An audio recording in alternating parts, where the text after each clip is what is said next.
Bonjour bien-aimés de Dieu.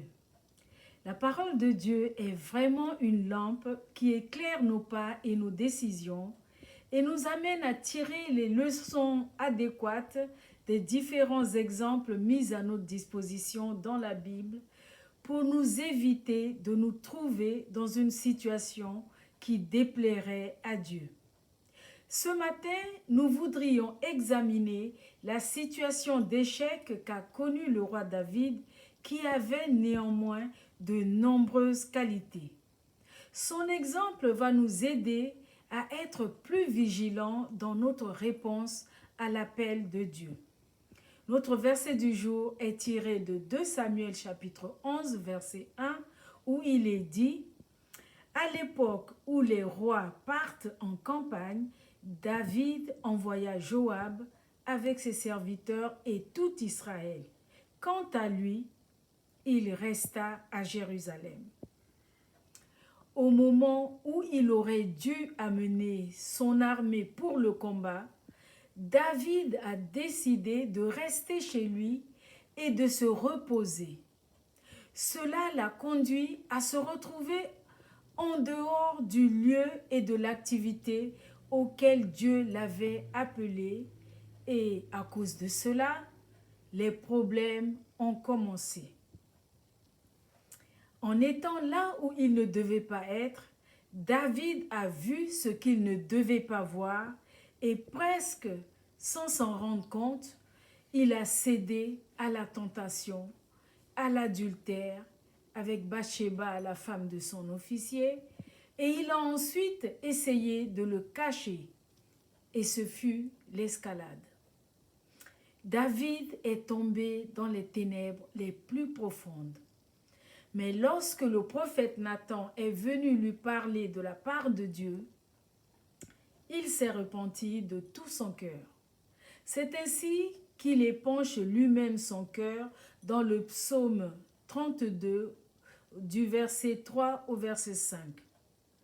Tant que je me taisais, mon corps dépérissait. Je gémissais toute la journée. Je t'ai fait connaître mon péché. Je n'ai pas caché ma faute. J'ai dit, j'avouerai mes transgressions à l'Éternel, et tu as pardonné mon péché. Voilà un cœur humble qui cherche sincèrement Dieu. Et Dieu a pardonné et restauré David, qui n'est plus jamais retombé dans un péché similaire. Raison pour laquelle Dieu l'a qualifié de l'homme selon son cœur. Bien-aimés, quand Dieu nous appelle à le servir et que nous ne faisons pas ce qu'il attend de nous, nous entrons sur des terres dangereuses. La tentation, la peur, l'insécurité, les mauvaises décisions, la stagnation, la paresse spirituelle.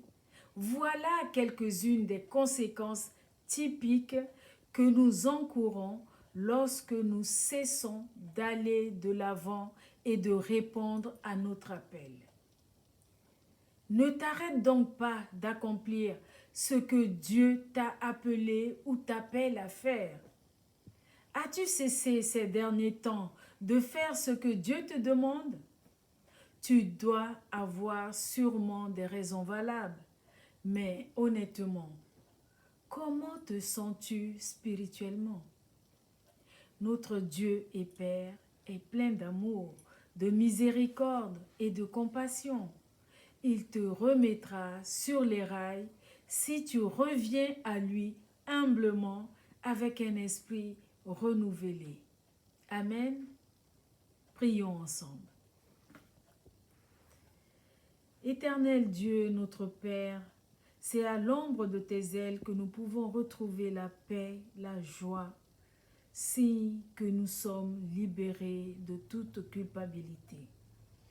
Merci Père pour ta grâce et pour ton Esprit Saint qui œuvre avec puissance en nous pour toujours nous ramener sur la bonne voie à tes côtés.